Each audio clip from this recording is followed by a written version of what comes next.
Buenas noches. Gracias por recibirnos y gracias al equipo técnico de máster y de producción de Anzoátegui Televisión. Siempre lo nuestro. Hoy continuamos con una serie de entrevistas que hemos decidido celebrar, digamos, atendiendo los sectores jóvenes del país. Creo que los jóvenes tienen que expresarse y tomar posiciones avanzadas ante la situación en general que vive el país. Si bien es cierto, lo decíamos en algún programa anterior, puede ser que el ímpetu de los jóvenes nos lleve a situaciones un tanto complicadas o difíciles, pero siempre yo confío más en la ecuanimidad de los jóvenes y en la aspiración que tienen ellos para tener un futuro mejor, futuro de paz, de entendimiento, un futuro de progreso, que es lo que podemos tener muchos adultos. En ese sentido, hoy vamos a conversar sobre, desde la visión de los estudiantes universitarios, sobre el tema de las universidades privadas en el país. Al igual que las universidades públicas, las universidades privadas se han visto, digamos, prácticamente diezmadas en su accionar, primero producto de la situación de crisis que ha vivido el país en los últimos años, y ahora con este tema de la pandemia, pues esta situación se ha agravado muchísimo más, ¿no?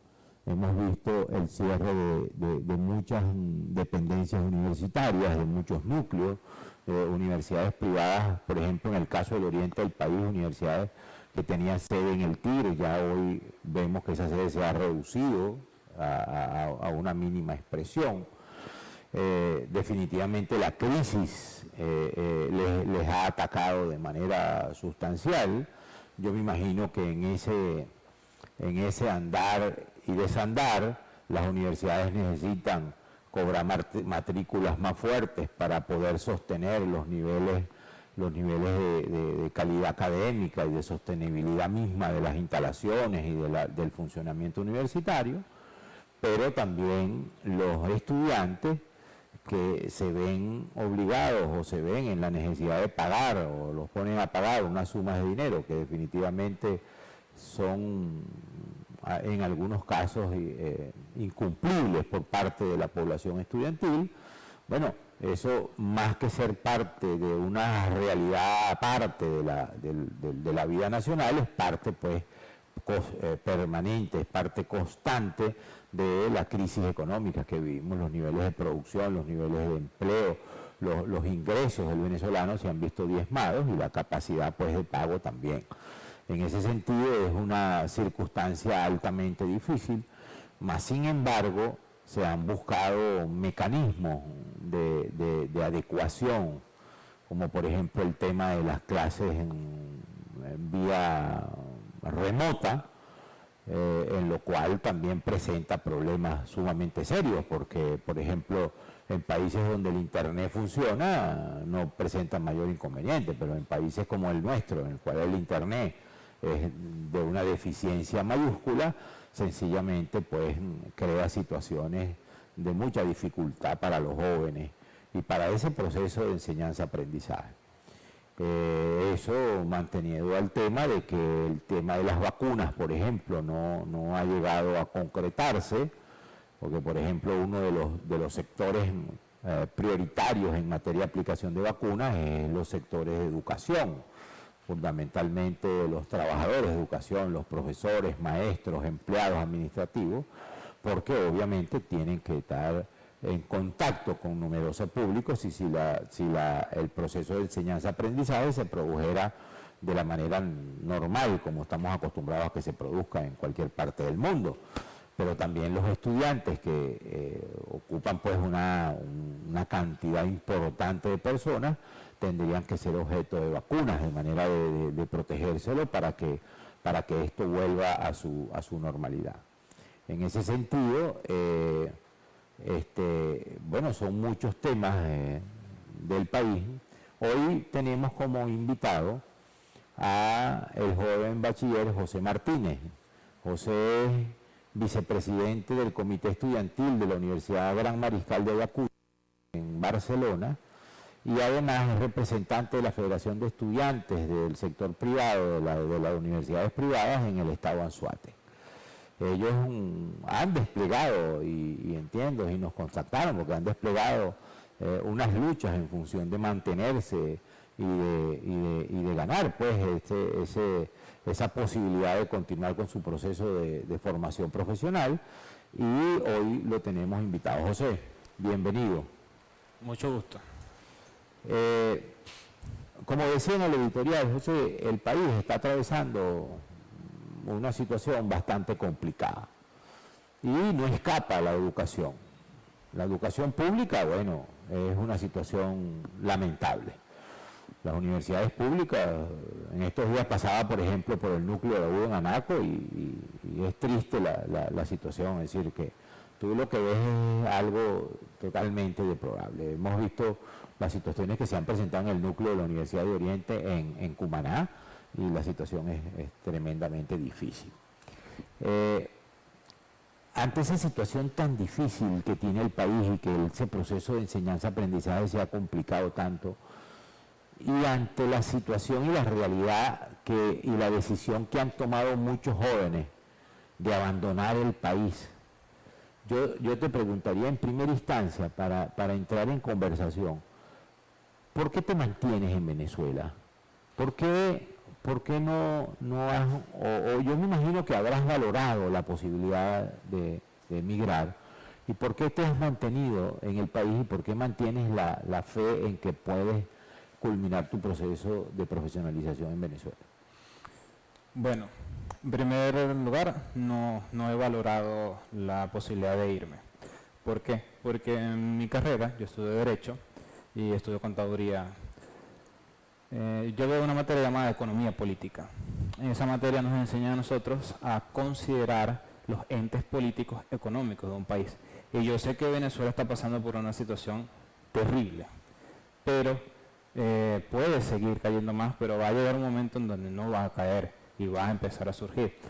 Entonces, mi particular decisión es mantenerme y colaborar, porque no voy a esperar como muchos otros estudiantes. Yo voy a colaborar con mi institución, como estudiante, como representante estudiantil, al mejoramiento de mi país. Claro, lo que sí debemos tener claro no es que no has valorado, me imagino que lo has valorado. Cuando yo hablo de valorar, no es tomar la decisión, es ver los pros y los contras y tomar la decisión. Por lo que me estás diciendo, lo valoraste y prefieres quedarte en Venezuela, es decir, prefieres dar la lucha acá, y yo creo que eso es lo importante para resaltar, pues, de que tú no has perdido la esperanza. ¿Tú crees de que, y yo comparto esa visión, de que el país en algún momento va a comenzar su recuperación? Y que van a hacer falta venezolanos, jóvenes, menos jóvenes, hombres, mujeres, de un color político y de otro color político, para rescatar el país. Es decir, que tú sientes que hay razones para seguir luchando en Venezuela. Sí.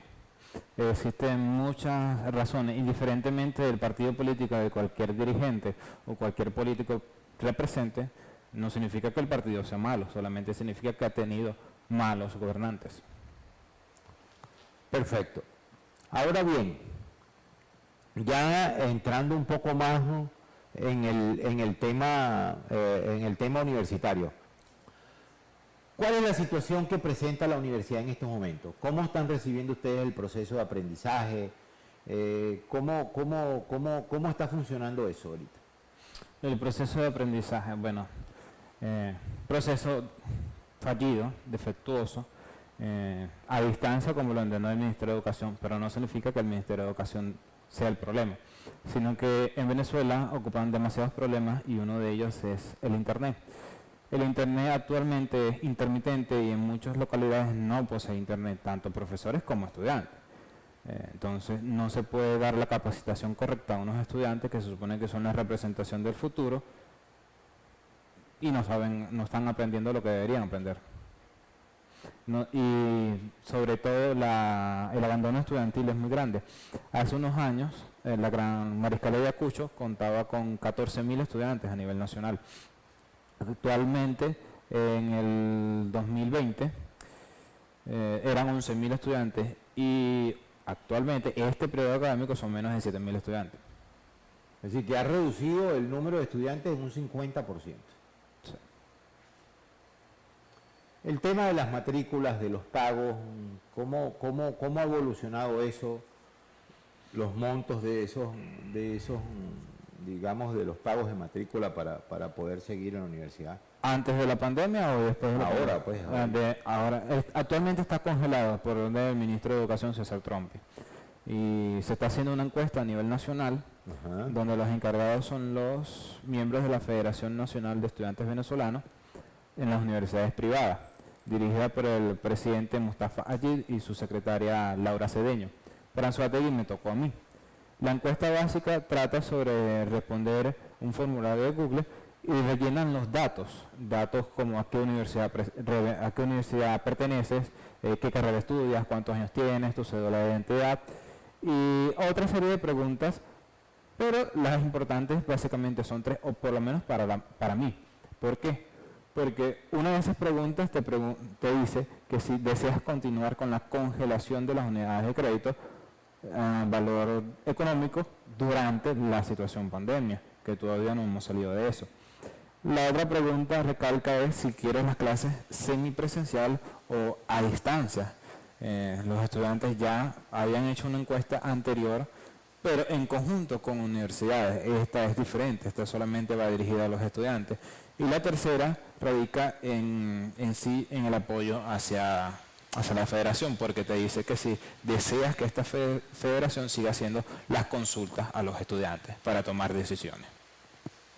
Es decir, que se está buscando, digamos, oír la opinión. ¿Y la consulta es abierta? Es decir, ¿cualquier estudiante universitario se puede meter en internet o le tienen que enviar el formulario? El formulario lo publicaron por el diario Primica y lo publicaron fue por el diario Mercurio, el Mercurio Web. Ahí lo pueden encontrar. Yo le felicité a Pedro Gálvez, el director del diario, para que lo publicara por Anzoátegui. En otros estados ya lo habrán publicado en sus diarios.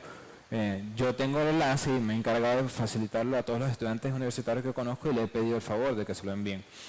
¿Tienes redes sociales? Sí. ¿Cuáles son tus redes sociales? En Instagram, y en donde mayormente envío el formulario, soy Sabal Hernández J. ¿En Instagram? En Instagram. ¿En tu Instagram está el enlace o tú lo envías? Sí, está en el enlace, pero si me lo pueden pedir yo se lo envío, porque tengo entendido que Instagram no te deja copiar, entonces tienen que escribirlo directamente, yo se lo puedo enviar sin ningún problema. Ok, pero te pueden contactar a través de Instagram. Repite el enlace de Instagram, el link, tu Instagram, pues. Zabala Hernández J, mi Instagram. Zabala con Z y B alta. Ok, @Zabala Hernández J. O también me pueden llamar mi número de teléfono, no tengo ningún problema. 0412-185-0870. 0412-185-0870.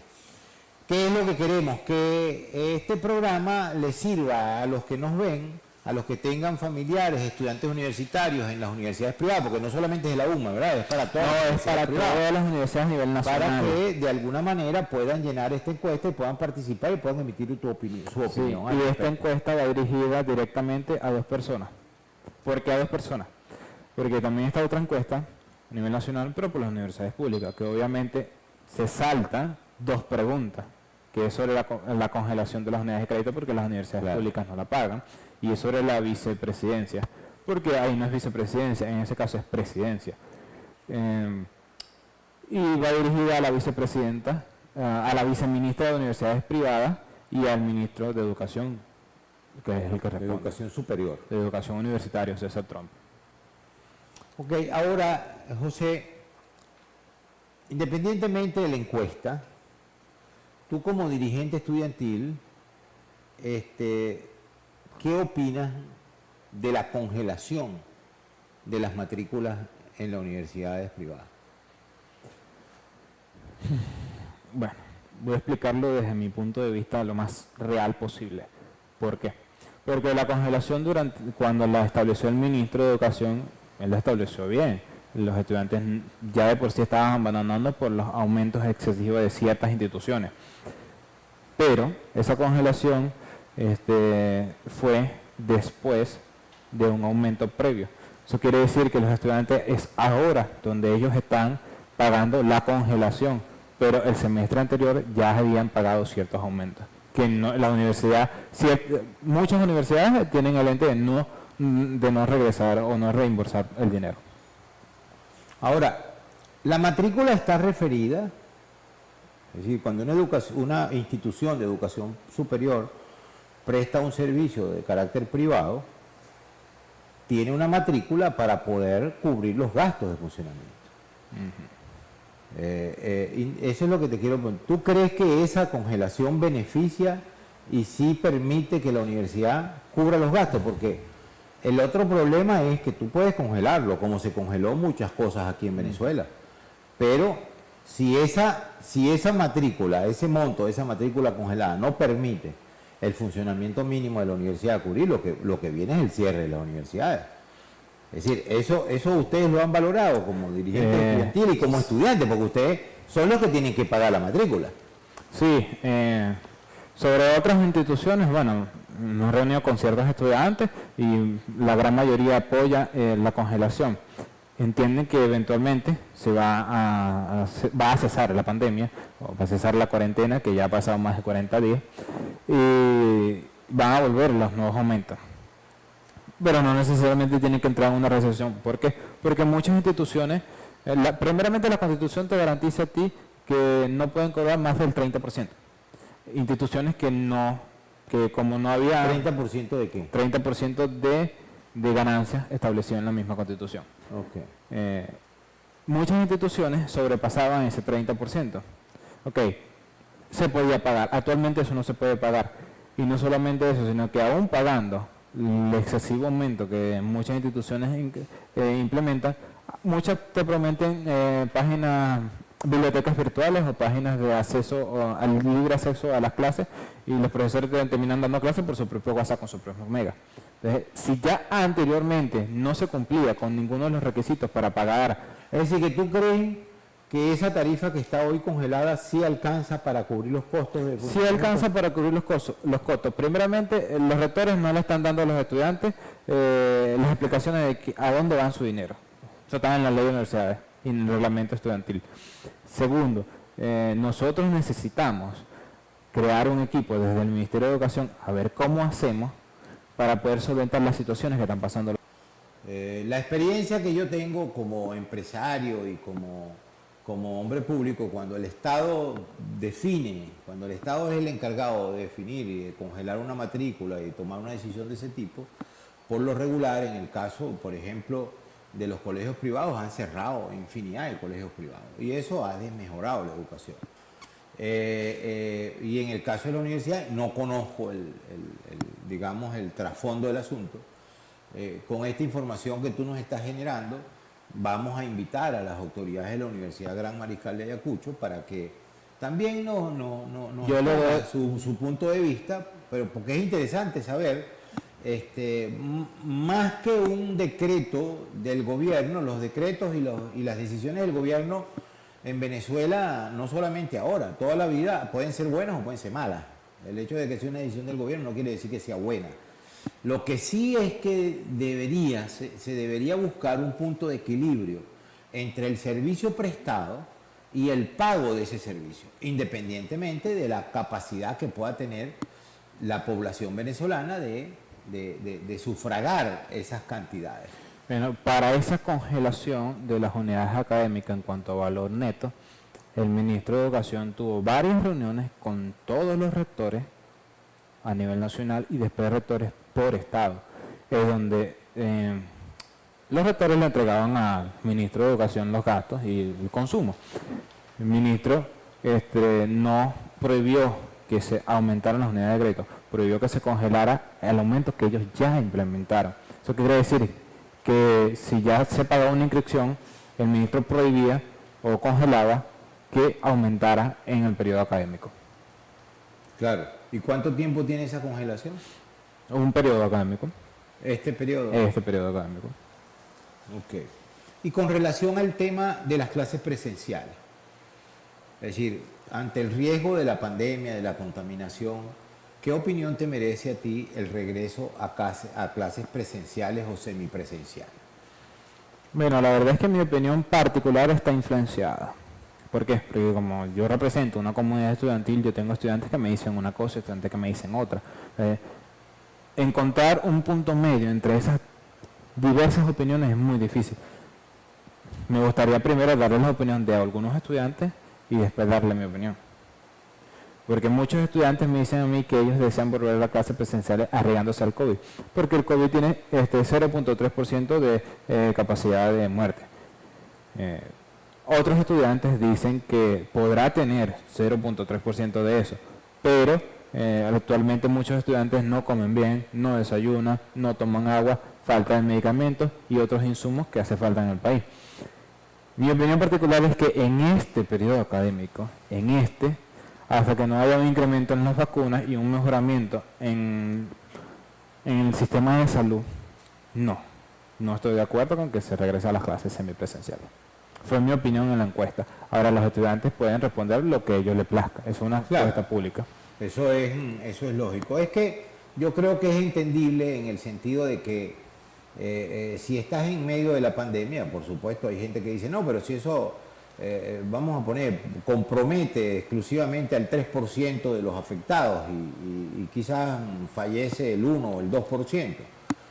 Pero nadie quiere ser parte de esa estadística. Y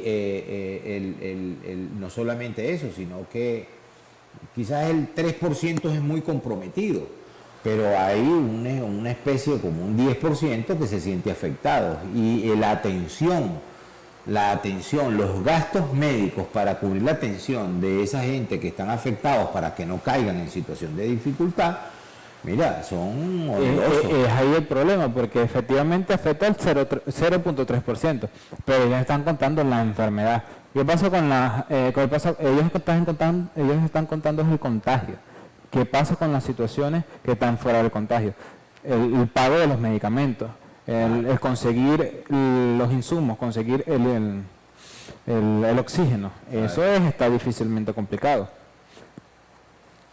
Ahora bien, también es un problema cuando miramos la otra cara, el tema del internet. Porque para tú conectarte a internet, hacer un trabajo, enviarlo y tal, se pone difícil. ¿Cómo hacen ustedes para lograr enviar y para lograr montar en internet, en la web, pues el trabajo del proceso de enseñanza-aprendizaje? Yo diría que los estudiantes venezolanos se vuelven superhéroes, porque ellos son capaces de quedarse hasta la madrugada intentando agarrar una señal prestada para poder cargar una actividad por un Classroom o un Google Meet. Pero al mismo tiempo le daría reconocimiento a los profesores, porque algunos son radicales y te dicen que usted pagó un semestre a distancia, por ende es virtual, tiene que estar con las capacidades para verlo. Eso es entendible. Hay otros profesores que son un poco más comprensivos, por así decirlo, en donde ellos te permiten, ellos te hacen preguntas, son 80 estudiantes y te hacen preguntas, cargaste el examen, ¿quién no ha cargado el examen? Se pasa a la una, está el grupo de WhatsApp, el grupo de Telegram, el grupo de Signal, y todavía la profesora o el profesor está preguntando quién no ha cargado la actividad para dar más tiempo.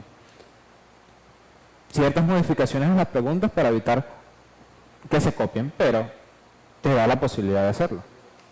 Claro, ahí hay cierta comprensión en todo caso, ante las dificultades y el entrabamiento que tenemos por un servicio de internet que no es eficaz, siempre se busca, es decir, siempre se consigue alguna. Sí, hay profesores que han prestado su apoyo, hay otros profesores que no lo han hecho porque tienen sus motivos y son válidos. Hay estudiantes que han prestado su apoyo a otros estudiantes y otros estudiantes que no han prestado su apoyo, pero eso siempre ha sido así. O sea, tú me decías, los estudiantes son héroes, es decir, y de verdad que es así.